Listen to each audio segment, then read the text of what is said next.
Hello friends, welcome to recap 10M। आज हम आपके लिए लेकर आए हैं एक डार्क फैंटेसी मूवी को जिसका नाम है ड्रैकुला अनटोल्ड। मूवी की शुरुआत सन 1442 से होती है, जहां हमें बताया जाता है कि तुर्की के सम्राट ने 1000 ट्रांसिल्वेनिया के बच्चों को अपना गुलाम बनाया है और उन बच्चों पर जुल्म किए उन्हें मारा गया और इसी के साथ उन्हें कत्ल करने की तालीम दी गई ताकि वो उन्हें अपने दुश्मनों के खिलाफ जंग में उनसे लड़वा सके। पर उनमें से कुछ लोग जो तुर्की हुकूमत को नहीं मानते थे, उनमें से एक बहादुर महान योद्धा बना जिसे जल्लादों का बादशाह कहा जाता था और वो एक ड्रैगन का बेटा था। इसका नाम से ही लोगों के दिलों में खौफ पैदा हो जाता था और इसका नाम व्लेड था। और अपनी इस जिंदगी से परेशान होकर व्लेड वापस ट्रांसिल्वेनिया लौट आया, शांति और अमन से हुकूमत करने के लिए। यहाँ के लोगों ने इसे अपना बादशाह मान लिया। इसके बाद हम जंगल में व्लेड को देखते हैं जो अपने साथियों के साथ आया है। यहाँ इसे एक सिपाही का हेलमेट मिलता है जो इन्हें एक तुर्की जासूस का लगता है, पर व्लेड कहता है कि तुर्की जासूस कभी भी अकेले सफर नहीं करते। बहुत जल्द वो अपने साथी को ढूंढने के लिए आएंगे क्योंकि ये हेलमेट झरने से बहता हुआ ब्रोकन ट्रुथ के पहाड़ से आया है। व्लेड अपने एक साथी को क्ले वापस जाने के लिए कहता है और वहाँ की सेफ्टी के लिए सिपाहियों की तादाद बढ़ाने को भी कहता है और अपने कुछ सिपाहियों के साथ ब्रोकन ट्रुथ पहुँच जाता है। जैसे ही ये अंदर जाने की कोशिश करते हैं तो उस गुफा से बहुत सारी चमगादड़ निकलती हैं। फिर ये लोग अंदर चले जाते हैं। व्लेड को यहाँ इंसानी हड्डियों का चूरा हुआ मिलता है जिससे वो समझ जाता है कि ये तुर्कियों का काम नहीं है। तभी कोई व्लेड के साथी को मार देता है। व्लेड अपने दूसरे साथी से कहता है कि हमें यहाँ से फौरन निकलना होगा, पर वो चीज इतनी तेजी से हमला करती है कि इनके यहाँ से निकलने से पहले ही ये व्लेड के दूसरे साथी को भी मार देती है और ये व्लेड पर भी अटैक कर देती है जिससे व्लेड गिर जाता है। ये अपनी तलवार को उठाता है तो सूरज की रोशनी इसकी तलवार पर पड़ जाती है जिससे ये चमकने लगती है और वो चीज रोशनी को देखकर वापस गुफा के अंदर चली जाती है। व्लेड की तलवार पर लगा खून रोशनी की वजह से गायब होने लगता है। व्लेड इस सब चीजों से काफी परेशान हो जाता है, इसलिए वो एक प्रीस्ट के पास जाता है और उसके साथ जो भी हुआ वो सब कुछ उसे बता देता है, जिस पर प्रीस्ट उसे बताता है कि उससे तुम्हारा सामना होना कोई हादसा नहीं। 4 दिन पहले सभी प्रीस्ट को एक जैसा सपना आया था। उस जानवर ने इस पवित्र जगह पर अपना कब्जा कर लिया है। वो बताता है कि रोमन रहस्य में लिखा है कि एक खौफनाक शैतान आएगा। वो पहले एक आम इंसान था। उसने एक शैतान को न्योता दिया जहन्नुम की गहराइयों से शैतानी ताकतों का सौदा करने के लिए, पर उस शैतान ने इस इंसान को अपनी बातों में फंसाकर उसे एक वरदान दिया जिसकी कीमत उसने अंधेरी गुफा में रहकर चुकाई। वो वहाँ तब तक रहेगा जब तक उसे कोई नहीं मिलता खुद को आजाद करने के लिए। व्लेड कहता है कि ये बात सिर्फ हम तक ही रहनी चाहिए क्योंकि लोग पहले से ही तुर्की सेना के लौटने से डरे हुए हैं। इसके बाद सब ईस्टर का दिन आता है। सभी लोग जश्न मना रहे होते हैं। तभी वहाँ तुर्की के सम्राट मेहमत के सिपाही आते हैं, जिस पर व्लेड कहता है कि आपका नजराना तैयार है जिसमें सोने के सिक्के होते हैं। पर इस बार मेहमत ने इन सिक्कों के साथ 1000 बच्चों की मांग की है अपनी सेना के लिए। व्लेड कहता है कि ये रस्म तो बहुत पहले खत्म हो गई थी। व्लेड मना कर देता है, जिस पर ये लोग कहते हैं कि आपके पिता ने भी आपके साथ ऐसा ही किया था। क्योंकि व्लेड के पिता को अपनी वफादारी साबित करनी थी, इसलिए उन्होंने व्लेड को तुर्की के सम्राट को दे दिया था। और फिर ये सिपाही कहते हैं कि आपके पास लड़ने के लिए सिपाही नहीं है और न ही बचने के लिए कोई रास्ता, तो आप हमारा हुक्म मानिए या फिर भुगतने के लिए तैयार हो जाइए। इसके बाद ये लोग यहाँ से चले जाते हैं। फिर व्लेड का एक साथी कहता है कि एक शहजादे के लिए मायने रखता है उसका फर्ज, हम सबके लिए आपको ये करना होगा। इसके बाद व्लेड मेहमत से मिलने के लिए आता है। व्लेड कहता है कि तुम उन 1000 बच्चों के बदले मुझे रख लो, पर मेहमत कहता है कि मुझे अब 1000 बच्चे के साथ तुम्हारा बेटा भी चाहिए। फिर मेहमत के लोग व्लेड के बेटे को लेने के लिए आ जाते हैं, पर व्लेड की वाइफ मेरियाना बिल्कुल भी नहीं चाहती कि उसका बेटा मेहमत के पास रहे। पर व्लेड का बेटा कहता है कि मैं जाने के लिए तैयार हूँ। वो व्लेड से कहता है कि आपको मुझ पर फक्र होगा। फिर व्लेड भी अपने बेटे को उनके पास ले जाता है। सिपाही व्लेड से कहते हैं कि आपने बड़ी ही आसानी से हमारे आगे अपने घुटने टेक दिए। फिर व्लेड अपने बेटे को मेरियाना के पास वापस जाने के लिए कहता है। फिर व्लेड इस सिपाही के दोनों हाथों को काट देता है और इसके साथ इन सभी को भी मार देता है क्योंकि ये सब व्लेड की एक चाल थी अपने लोगों को बचाने के लिए। व्लेड का एक साथी कहता है कि आपकी इस गुस्ताखी की वजह से मेहमत पूरे ट्रांसिल्वेनिया को तबाह कर देगा। मेहमत अपने और सिपाहियों को भेजेगा, अब जंग जरूर होगी। और व्लेड के पास जंग लड़ने के लिए ज्यादा सिपाही भी नहीं है, इसलिए ये ब्रोकन ट्रुथ पहाड़ पर वापस आ जाता है और यहाँ हर तरफ इंसानी हड्डियां पड़ी हुई हैं। तभी एक आवाज आती है जो कहती है कि तुम वापस लौट आए। तभी उसके सामने वही वैम्पायर आ जाता है जिसने पहले इसके साथियों को मारा था। ये कहता है कि यहाँ आते ही लोगों के दिलों में खौफ पैदा हो जाता है, पर तुम में मुझे उम्मीद नजर आती है। क्योंकि वैम्पायर को चांदी कमजोर कर देती है, इसीलिए व्लेड अपनी रिंग को छुपा लेता है। व्लेड के पास अब और कोई रास्ता नहीं है अपने लोगों को बचाने के लिए, इसलिए वो इस वैम्पायर की मदद से मेहमत को हराना चाहता है। व्लेड कहता है कि तुर्की ने मेरी रियासत तबाह करने की धमकी दी है, तुम्हारी ताकत के जरिए मैं उन्हें रोक सकता हूँ। वैम्पायर कहता है कि ड्रैकुला खानदान में एक शैतान का जन्म हुआ। व्लेड कहता है कि तुम गलत सोचते हो, इसका मतलब है ड्रैगन का बेटा, मासूमों का रखवाला। वैम्पायर कहता है कि क्या तुम्हारे मासूम लोगों को पता है कि तुमने कितने मासूम लोगों की जान ली? दरअसल व्लेड ने तुर्की के लिए एक जंग लड़ी थी जिसमें उसने 1000 लोगों को मारा था, इसलिए इसे जल्लादों का बादशाह भी कहा जाता है। व्लेड कहता है कि उस हादसे से बढ़कर कोई गुनाह नहीं हो सकता। कभी कभी दुनिया को एक रक्षक की नहीं बल्कि एक शैतान की जरूरत होती है। वैम्पायर कहता है कि तुम्हें अंदाजा भी है एक शैतान होना क्या होता है?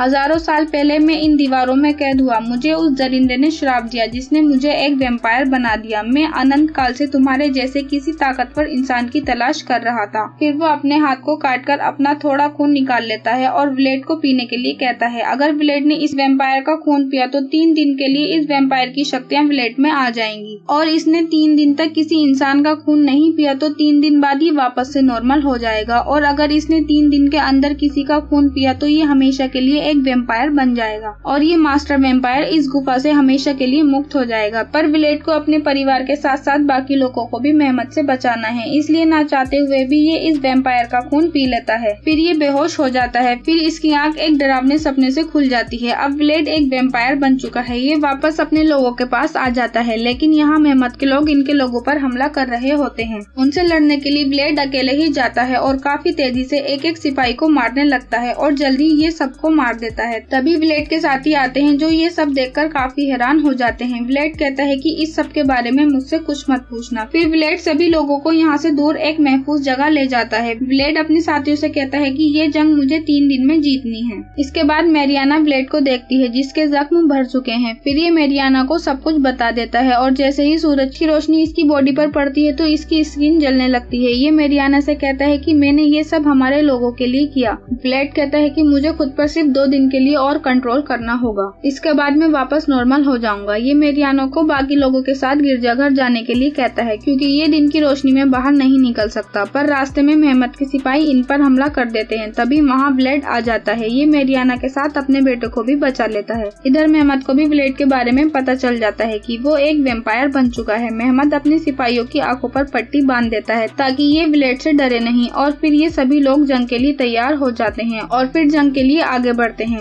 इधर एक प्रीस्ट व्लेड को देखकर समझ जाता है कि कुछ तो गड़बड़ है। व्लेड रोशनी से दूर क्यों जा रहा है? फिर ये व्लेड के पास आकर कहता है कि एक वैम्पायर सूरज की रोशनी और चांदी की चमक को बर्दाश्त नहीं कर सकता। फिर ये तलवार से उस चादर को हटा देता है जिससे सूरज की रोशनी डायरेक्ट व्लेड के मुंह पर पड़ती है। फिर इसकी स्किन जलने लगती है। अब सभी को पता चल जाता है कि व्लेड एक वैम्पायर बन चुका है, इसलिए उस जगह को आग लगा देते हैं, लेकिन व्लेड को ज्यादा नुकसान नहीं पहुंचता। व्लेड को बहुत गुस्सा आता है। वो कहता है कि मैंने जो कुछ भी किया तुम्हारे लिए किया, आज तुम सब मेरी वजह से जिंदा हो। फिर मैरियाना व्लेड को शांत कराते हुए कहती है कि ये तुम्हारी पहचान नहीं है। फिर व्लेड शांत हो जाता है। इसके बाद व्लेड अपनी पावर को यूज करके देख लेता है कि मेहमत और उसके सिपाही काफी करीब आ चुके हैं और सुबह होते ही ये वापस नॉर्मल हो जाएगा। इसकी सारी पावर्स चली जाएंगी, इसलिए व्लेड सभी चमगादड़ को अपने कंट्रोल में कर लेता है और मेहमत के लोगों पर अटैक करने लगता है। पर मेहमत भी पीछे हटने के लिए तैयार नहीं है। इधर मेहमत के कुछ सिपाही व्लेड के बेटे को पकड़ लेते हैं और मैरियाना को एक पंच मारते हैं, फिर उसे नीचे गिरने के लिए छोड़ देते हैं। व्लेड अपने बेटे को बचा लेता है, लेकिन मैरियाना नीचे गिरने लगती है और सूरज निकलने से व्लेड की पावर कम होने लगती है। मैरियाना व्लेड से कहती है कि मेरा खून पी लो और तुम उन लोगों को रोक लो, हमारे बेटे को बचा लो। पर व्लेड मना कर देता है, लेकिन अपने बेटे को बचाने के लिए ये मैरियाना का खून पी लेता है और अब व्लेड हमेशा के लिए एक वैम्पायर बन चुका है। मास्टर वैम्पायर भी अब आजाद हो चुका है। इसके बाद व्लेड अपने साथियों को अपना खून पिला देता है जिससे ये सभी लोग भी वैम्पायर बन जाते हैं। अपनी वाइफ मैरियाना के मरने से व्लेड काफी गुस्से में है। ये मेहमत के पास आ जाता है। यहाँ इसके साथी सभी को मारने लगते हैं। व्लेड भी इन सभी को मारते हुए मेहमत के पास चला जाता है। इधर मेहमत भी पूरी तैयारी से है। वो हर जगह चांदी के सिक्के डाल देता है क्योंकि वैम्पायर चांदी से कमजोर हो जाते हैं। इसी का फायदा उठाते हुए मेहमत व्लेड पर हावी होने लगता है। ये व्लेड को मारने वाला होता है। तभी व्लेड अपने बेटे की ओर देखता है और फिर व्लेड मेहमत को मार देता है। व्लेड अपने बेटे के साथ बाहर आता है तो सभी इसे मारने की कोशिश करते हैं क्योंकि ये सभी अब वैम्पायर बन चुके हैं, लेकिन वहाँ एक प्रीस्ट आ जाता है और व्लेड के बेटे को बचा लेता है। फिर व्लेड अपनी पावर से उन काले बादल को हटा देता है और सभी वैम्पायर सूरज की रोशनी से एक एक करके खत्म होने लगते हैं। इन्हीं के साथ व्लेड का भी खात्मा हो जाता है। फिर व्लेड के बेटे को राजा बना दिया जाता है। इधर कोई अपने खून से व्लेड को दोबारा जिंदा कर देता है। इसके बाद हम व्लेड को देखते हैं जो अपनी वाइफ से बात कर रहा रहा होता है और ये उसे अपना नाम मीना बताती है और इन्हें दूर से मास्टर वेम्पायर देख रहा होता है। मेरियाना मरने के बाद दोबारा कैसा जिंदा हुई, इसी सस्पेंस के साथ मूवी का एंड हो जाता है। अगर वीडियो अच्छी लगी तो लाइक करो, कमेंट करो, सब्सक्राइब करो हमारे चैनल को। हम मिलते हैं आपसे नेक्स्ट वीडियो में, तब तक के लिए बाय बाय।